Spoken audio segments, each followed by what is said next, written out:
हाँ, ध्यान दीजिएगा सभी बच्चे।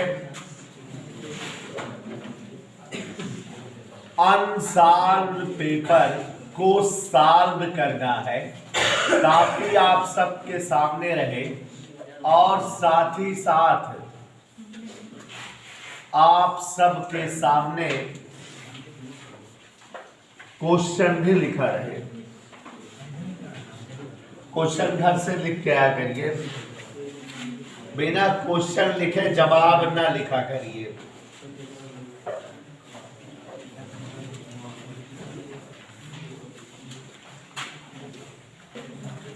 हाँ, तो श्रेया ओझा पहले कक्षा का खंड ट्रांजिस्टर के उत्सर्जक पर लगाया गया तीर संकेत करता है।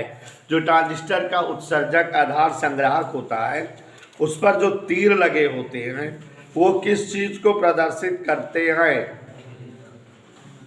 आपको बताए हैं कि पीएनपी ट्रांजिस्टर हो या एनपीएन ट्रांजिस्टर हो, तीर से ही पता लग पाता है ये कौन सा ट्रांजिस्टर है। तो जब जो है तीर उत्सर्जक से ट्रांजिस्टर की ओर रहता है तो इसका मतलब धारा उत्सर्जक की ओर या ट्रांजिस्टर के अंदर की ओर बह रही है, हम लोग पीएनपी जान लेते हैं। और बाहर की ओर रहते जान लेते हैं कि जो है धारा बाहर की ओर आ रही है, एनपीएन है। तो ये क्या दिखाता है? धारा प्रवाह की दिशा। तो पहले में बेटा तीसरा खंड सही है, धनात्मक धारा प्रवाह की दिशा दिखाती है।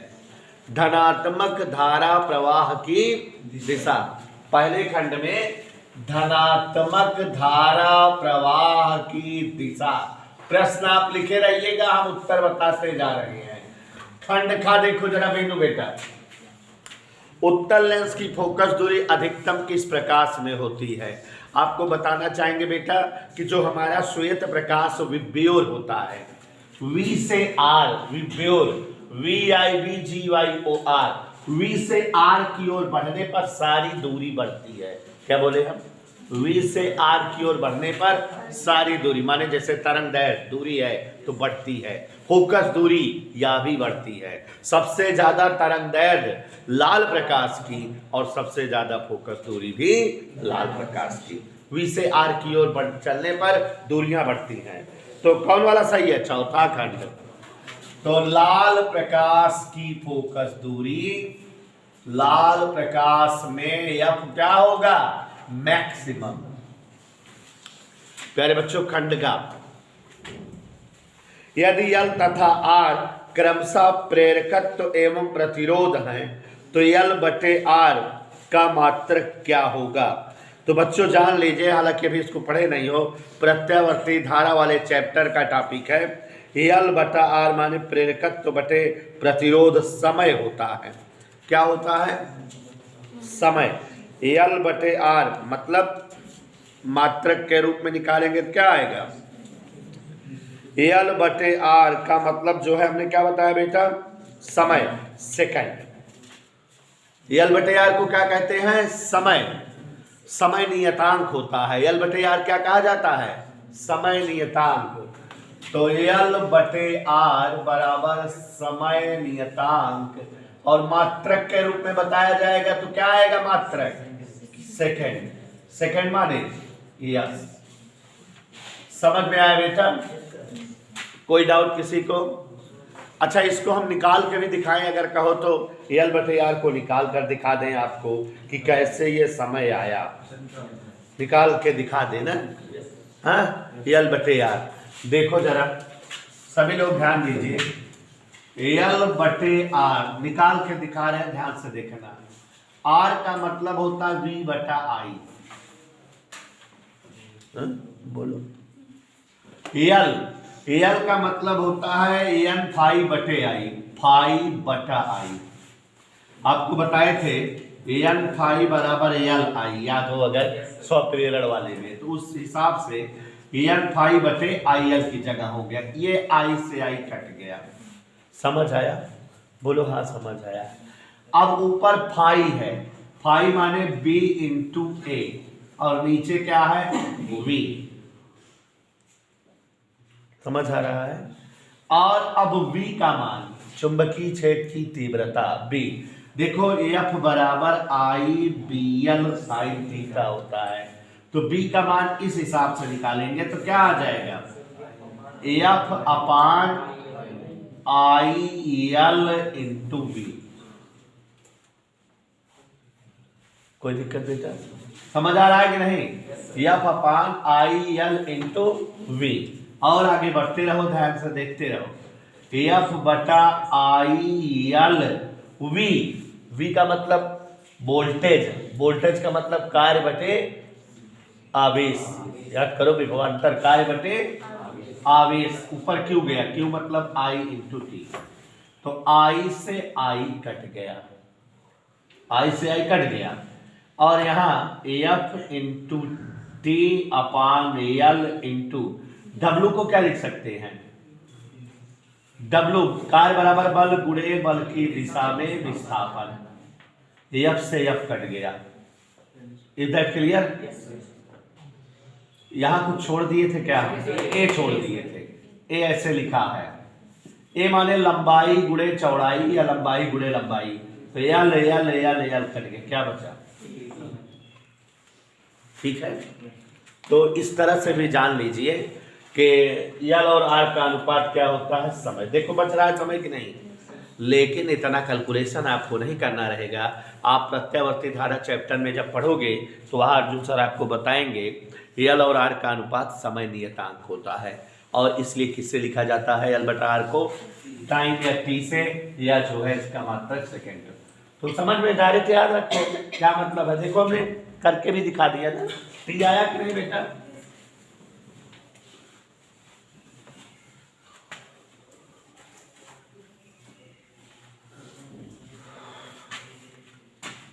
गौर से देखिए, हम पहुंच गए हैं, कौन सा पहुंच गए हैं, घा, घा, जबकि घा वाला कोर्स में नहीं है, हमने अभी इसके पिछले वाले पेपर में आया था तो बताए थे, लेकिन आपको समझाए थे कि एक चाचा थे माइकल फैराडे, उन्होंने पता लगाया है कि दुनिया के हर पदार्थ में अपना एक चुंबकत्व होता है, और कुछ पदार्थ ऐसे होते हैं जिनकी उपस्थिति से बाह्य चुंबकीय क्षेत्र की प्रबलता थोड़ा बढ़ जाती है, कुछ पदार्थ ऐसे होते हैं जिनकी उपस्थिति से बाह्य चुंबकीय क्षेत्र की प्रबलता बहुत ज़्यादा बढ़ जाती है, और कुछ पदार्थ ऐसे होते हैं जिनकी उपस्थिति से बाह्य चुंबकीय क्षेत्र की प्रबलता घट जाती है।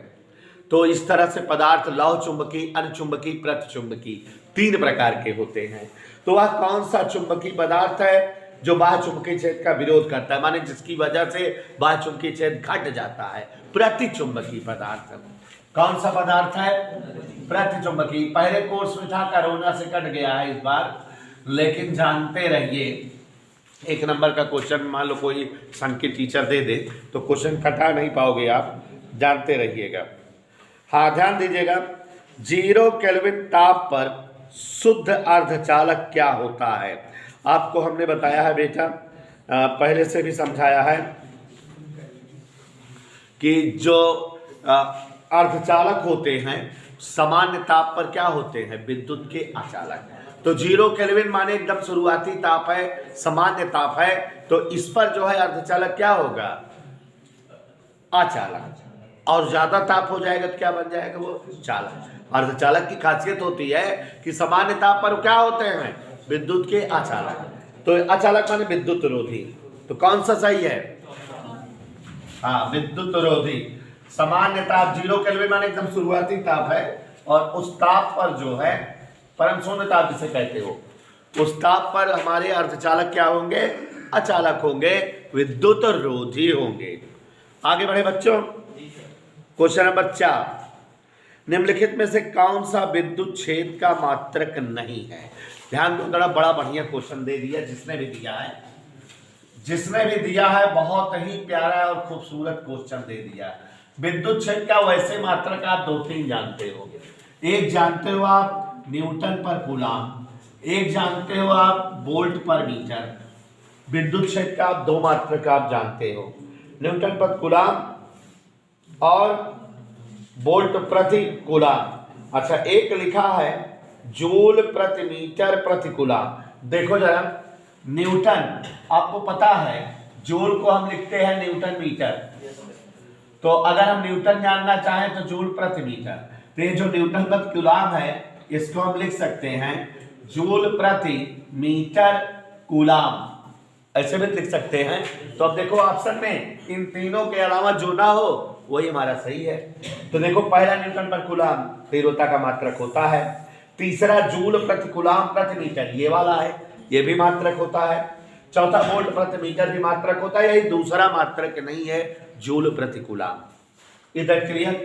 सोनी जी क्या मात्रक नहीं है इसका? हम तो भाई प्रश्नोत्तर नंबर 2 पहुंच गए हैं, दूसरे का खंड। और आप लोग देखना बेटा, हालांकि जो अभी पेपर हमने लगवाया है उस पेपर से ये पेपर बिल्कुल डिफर है, लेकिन उस पेपर को लगाने में जैसे 6 दिन लगे थे, 6 पीरियड, इस पेपर को लगाने में मुश्किल से 4 पीरियड लगेंगे। आप देख लेना, समय बचेगा। दूसरे का प्रकाश वैद्युत प्रभाव में देहली आवृत्ति से क्या तात्पर्य है? हम आपको बताए हुए हैं कि थ्रेशोल्ड फ्रीक्वेंसी या देहली आवृत्ति वह आवृत्ति होती है जिससे अधिक आवृत्ति का प्रकाश आपतित कराए जाने पर ही प्रकाश वैद्युत प्रभाव की घटना संपन्न होती है ना? तो चलो लिखो, धातु सतह पर आपतित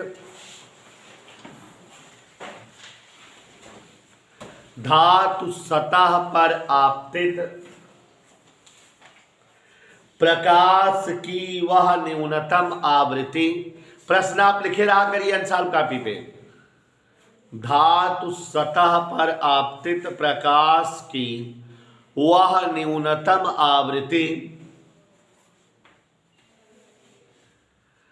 जिससे अधिक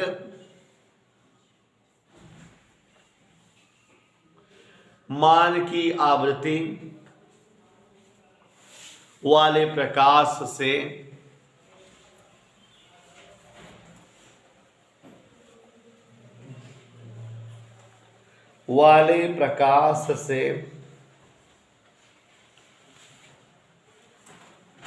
प्रकाश इलेक्ट्रॉनों का उत्सर्जन प्रारंभ हो,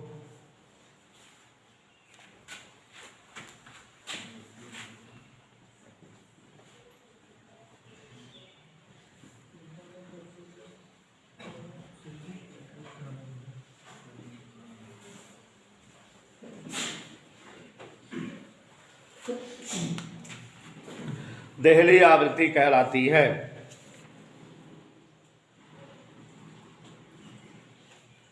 हो गया? क्वेश्चन नंबर 2 कक्षा।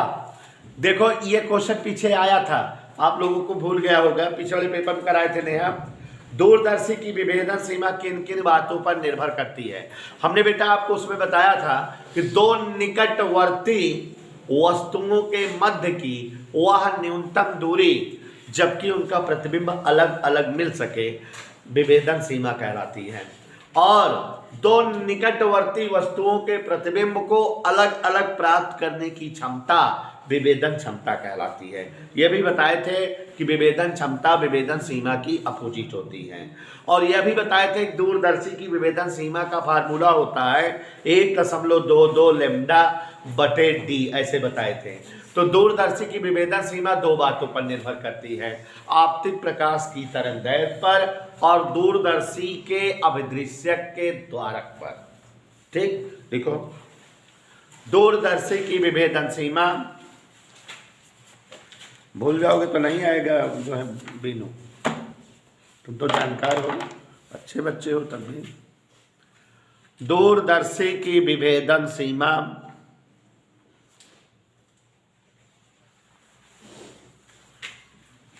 नंबर 1 आपतित प्रकाश की, प्रश्न लिखे रहा कर जो ना सोनी, अब जगह छोड़े रहा कर क्वेश्चन लिखे के, अंसाल मतलब प्रश्न लिखा रहे, जिससे कभी रिवाइज करना हो तो फिर आपको अंसाल में हेरने की जरूरत ना हो, क्वेश्चन रहे ऊपर स्नेहा हो जा, नीचे उत्तर रहे, प्रश्न नहीं लिखती हो,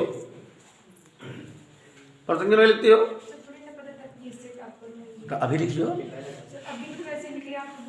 देखते लिखो, जगह छोड़ दो ना उतना, ये तो नहीं छोड़ रही।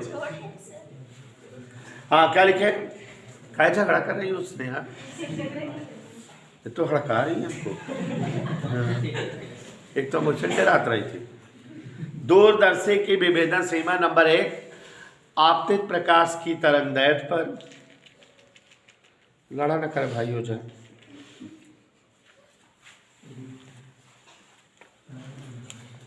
आपतित प्रकाश की तरंगदैर्घ्य पर तथा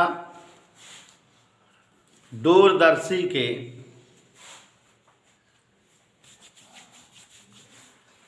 अभिदृश्यक के द्वारक पर निर्भर करती हैं, द्वारक के व्यास पर।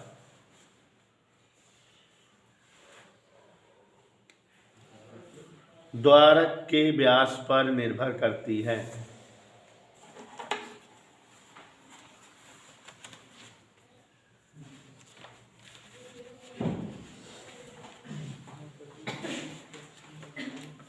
देखा बच्चों, खंडगा, खंडगा देखिए जरा सभी लोग, V बराबर दिया है 2.8 साइन, क्या लिखा है जरा 628 T माइनस π/6 और I बराबर 3.5 साइन 628 T प्लस π/6, यही है।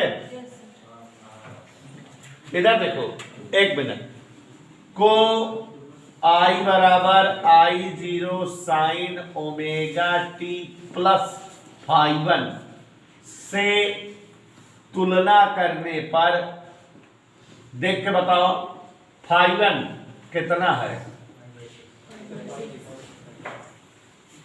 π/6 है। और इसमें विभवांतर वाले में को B बराबर B0 sign 600 omega t plus φ2 से तुलना करने पर φ2 कितना है, इसलिए कलांतर पूछ रहा है।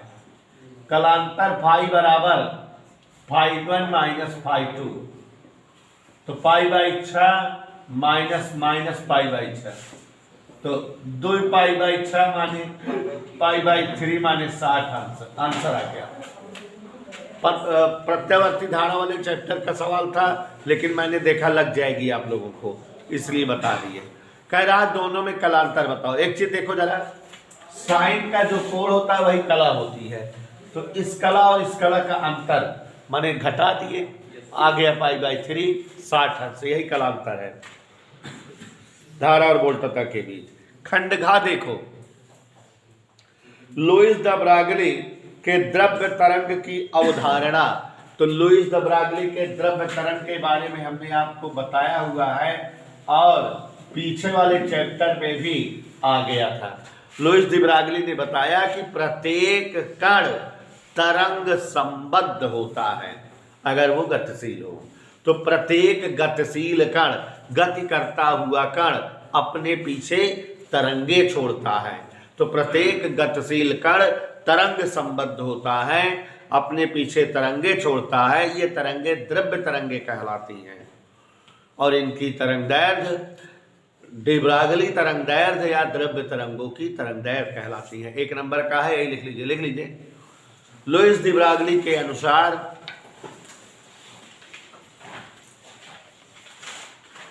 लुईस डी ब्रागली के अनुसार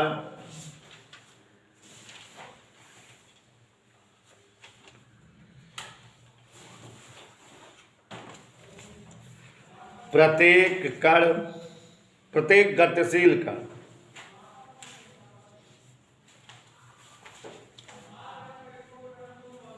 तरंग संबद्ध होता है,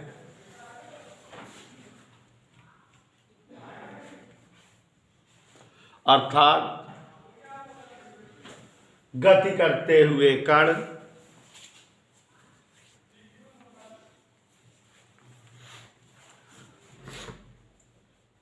अपने पीछे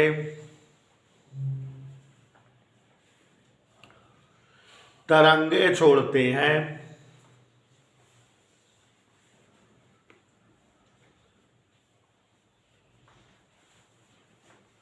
जिन्हें द्रव्य तरंगे कहा जाता है।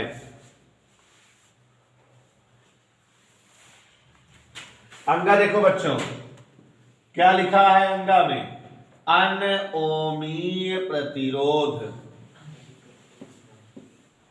यही है ना बच्चों? माने ऐसे सभी प्रतिरोधक जो ओम के नियम का पालन ना करें, ऐसे सभी प्रतिरोधक जिनके लिए V और I का अनुपात बराबर न रहे, ऐसे सभी प्रतिरोधक जिनके लिए V और I में खींचा गया वक्र सरल रेखीय ना मिले। तीन बातें हैं, चलिए लिखें। ऐसे सभी प्रतिरोधक, लिख सुनिए, ऐसे सभी प्रतिरोधक जिनके लिए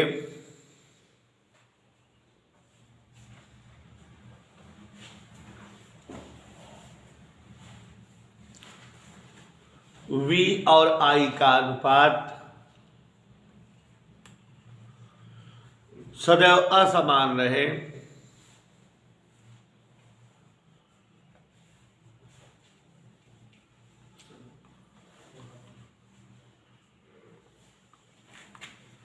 जिनके लिए V व I में खींचा गया वक्र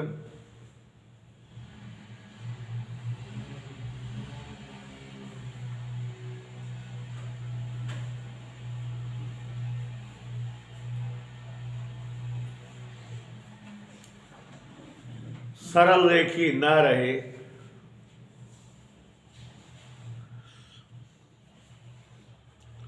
अर्थात जो प्रतिरोध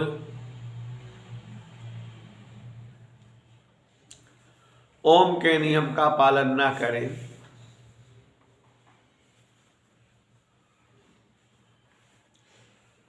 अनोमी प्रतिरोध कहलाते हैं।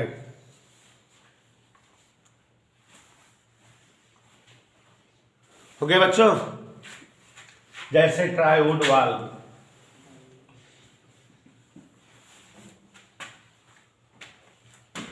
हाँ, आलोक प्रजापति दूसरे के क्या खा गए? पढ़ें। रेडान की अर्धांग 3.8 दिन है। देखो कोर्स में नहीं है, टीहा 3.8 दिन। मीनू क्या बताया बेटा? कोर्स में नहीं। 25 मिलीग्राम रेडान 19 दिनों बाद कितना रह जाएगा? इधर देखिए, कुल समय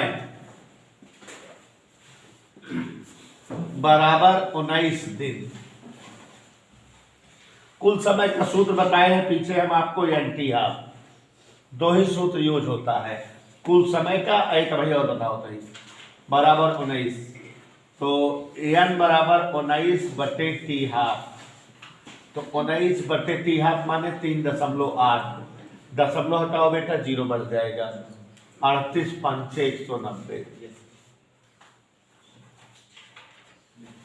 इसलिए शेष मात्रा,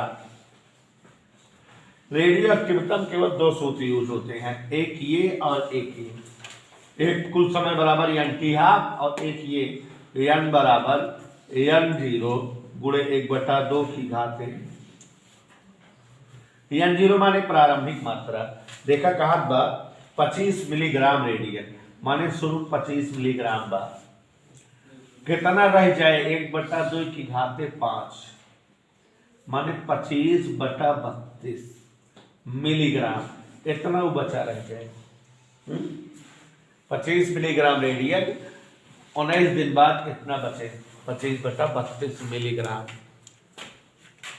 ठीक है, भाग नहीं दे रहे हैं, आप दे लीजिएगा। क्वेश्चन नंबर 3 का चलिए कम से कम 2 नंबर में पहुंच गए हम। तीसरे का खंड, सभी लोग देखिए, उस वैद्युत क्षेत्र की तीव्रता बताइए। मतलब तीव्रता बताना है वैद्युत क्षेत्र की, और यह सवाल बहुत इंपॉर्टेंट है, पहले और तीसरे दोनों लेसन में है। जो 0.001 मिलीग्राम द्रव्यमान की तेल की बूंद को, देखो 0.000 ना, क्या जीरो है? 1 मिलीग्राम माने 10 की घात -6 किलोग्राम। मिलीग्राम है, 10 घात पर 3 करे ग्राम बना, फिर 10 घात पर 3 किलोग्राम। यह गलती होते हैं। जिस पर 3 इलेक्ट्रॉनिक आवेश है, Q बराबर 3E, E बराबर क्वेश्चन मार्क। देखो बच्चों, जैसे कोई तेल की बूंद है तो उसका भार किधर काम करता है? अगर ये वैद्युत क्षेत्र में है तो इस पर वैद्युत बल ऊपर की ओर लगता है। दोनों अगर बराबर रहे तो ये बैलेंस रहेगी कि नहीं? तो संतुलन हेतु ये सवाल पहले पार्ट और तीसरे पार्ट दोनों से याद करो। वैद्युत बल उतने लगना चाहिए इस बुधिया पे जितना कि इसका जो है भार है, जिससे संतुलन पर्याप्त हो जाए।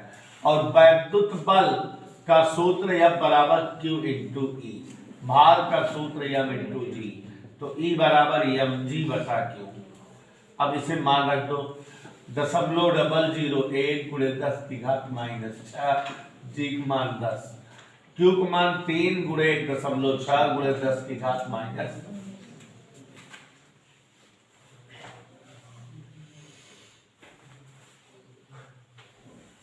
दशमलव हटाओ उधर यार गुस्सा है। ध्यान दीजिएगा, ऋण 6 और ये 1 2 3 कितना भाग? ऋण 9, 2 हट गया। अब कितना भाग? ऋण 7, ऋण 19 ऊपर गया, 19 में 7 गए, 2 जीरो है में ले ले 100 भाग दे 48 दूनी 96, 40 जीरो बढ़ाओ 400, 48 अट्ठे। न्यूटन पर कूलाम या volt per metre, there are so many unit of वैद्युत क्षेत्र की तीव्रता।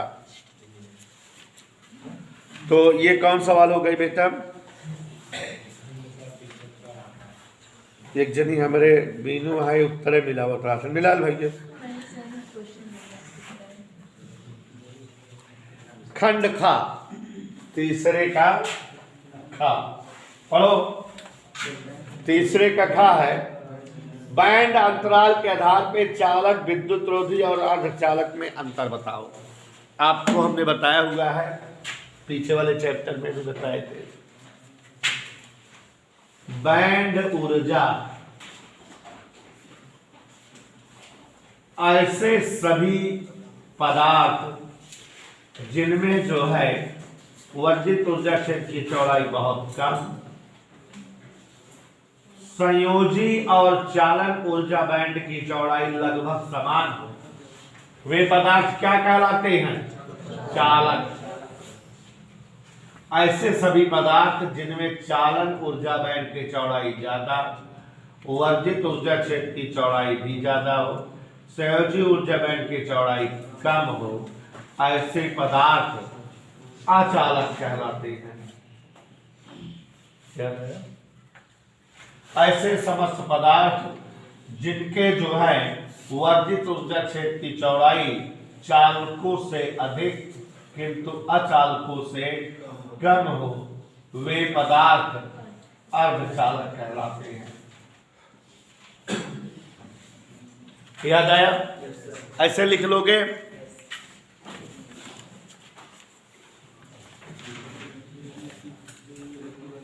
हाँ, अगला क्वेश्चन खंड गा, कोर्स में नहीं है गा, जान लीजिए। मगर रेडियो एक्टिव पदार्थों की सक्रियता से क्या समझते हो? रेडियो एक्टिव पदार्थों की सक्रियता R बराबर होता है dN/dt। यहां पर देखो जरा, कैसा क्वेश्चन है ये? तीसरे का गा, सक्रियता, मजेदार बात है, जान लीजिए। सक्रियता R बराबर -dN/dt, मतलब रेडियो एक्टिव पदार्थ के विघटन की दर सक्रियता कहलाती है। माइनस क्या लिखेगा? मतलब कम होना। किसी रेडियो एक्टिव पदार्थ किसी रेडियो एक्टिव पदार्थ के विघटन की दर, माने एकांक समय में कोई रेडियो एक्टिव पदार्थ जितना विघटित हो जाता है वही उसकी क्या कहलाती है, सक्रियता। रेडियो एक्टिव पदार्थ के विघटन की दर या सक्रियता का कई मात्रक है। सबसे पहले इसका मात्रक था बेकुरेल। क्या? साइंटिस्ट के नाम पर इसका जो है नाम पड़ा है। तो इसका मात्रक है बेकुरेल। एक बेकुरेल बराबर 1 विघटन प्रति सेकंड। क्या? 1 सेकंड में अगर 1 विघटन हो तो इसे 1 बेकुरेल कहते हैं। 1 बेकुरेल बराबर 1 विघटन प्रति सेकंड। इसका मात्रक रदरफोर्ड भी है, इसका मात्रक क्यूरी है। 3.7 × 10⁻10 विघटन पर सेकंड को 1 क्यूरी कहते हैं। और ऐसे ही इसका मात्रक क्या है, रदरफोर्ड भी है। तो रेडियोएक्टिव सक्रियता मात्रक जान गए ना, क्या है, विघटन पर सेकंड, या इसी को क्या कहते हैं, बेकुरेल। और इसके और क्या मात्रक है, क्यूरी, और इसका मात्रक क्या है, रदरफोर्ड। ठीक है, बड़े मात्रक। बस गा हो गया ना, घा। एंड द्वारक की सत्यता सारणी और प्रतीक चिन्ह। देखो आप याद करो कि पिछले वाले पेपर में भी और इस पेपर में भी इस टॉपिक से रिलेटेड सवालें आ रही हैं। तो आप इसका मतलब आप इन पर जो है ज़्यादा फोकस करोगे, एक सवाल जरूर आती है। कौन सा गेट कह रहा है, एंड गेट। एंड गेट याद करो।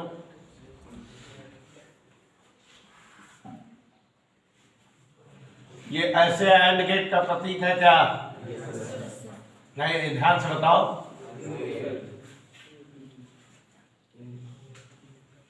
याद आया, इनपुट आउटपुट, ये क्या बना रहे हैं,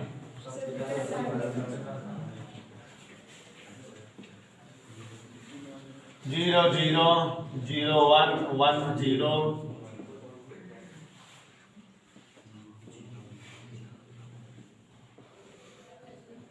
A and B equals Y। ये क्या है इसका, बुलियन व्यंजक। देखा क्या पूछा था, देखा,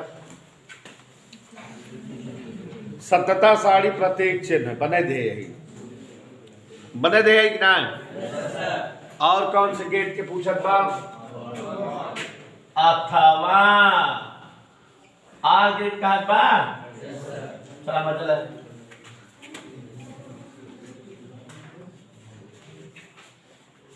जैसे हमका याद है वैसे तुमको याद रहे सोनी।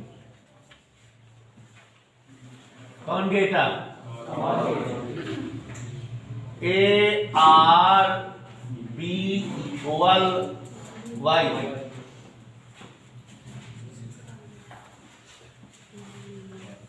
याद आया, ए बी 0 0 0 1 1 0 1 1।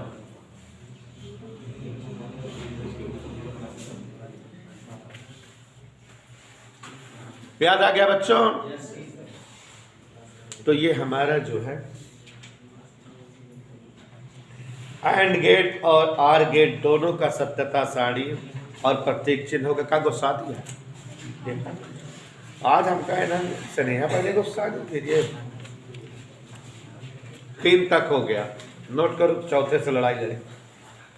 लेकिन इसमें सवालें हैं मस्त, चौथा पूरी सवाल है, सभी का सवाल मजा आएगा।